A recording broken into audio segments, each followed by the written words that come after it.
Hi, my name is Lindsay Hoskins, and I'm the Director of Instruction for Duncan Golf Management, and this is your tip of the month. Today we're going to work on lag putting. So what is lag putting?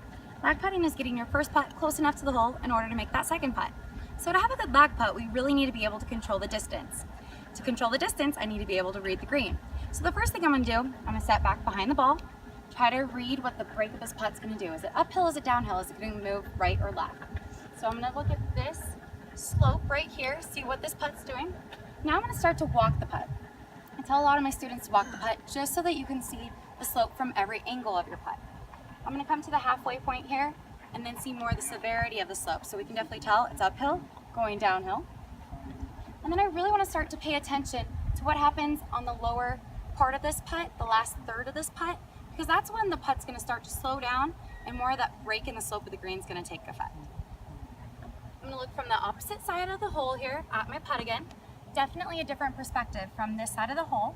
You can see a little more of that break. I can see that it's moving a little bit to the left. And then I'm going to start to walk back up to my putt, really feel it in my feet.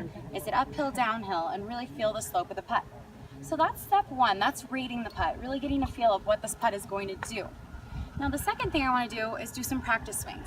When I do my practice swings, I want to focus more on the speed of the putt once again. So if I'm over here just really focusing on my putting strokes, really straight, how my technique is of this putting stroke, it's going to be harder to make that lag putt. So on my putting strokes, I tell most of my students to do this as well. Feel like you stare at the hole and just really feel in your hands and your arms how hard you have to hit that putt to get it to go to the hole. Now the last thing that you want to focus on is hitting on the center of the club face. If I do not hit on the center of the club face, the ball will go left or right, and then the distance is going to vary too. So on this first putt here, if I hit it off center, so I hit off the heel there, you can definitely see that the putt isn't really controlled. I have kind of a lag putt, or a long putt coming back to the hole. It's not really considered a great lag putt. Now on the second putt, I'm gonna feel like I'm staring straight through the ball and I can see the other side of the ball on the green. I'm gonna stare at that spot until I'm completely done with my stroke.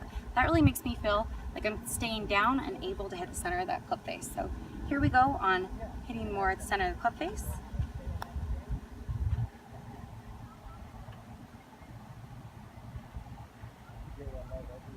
You can see that definitely had a little better distance and direction control.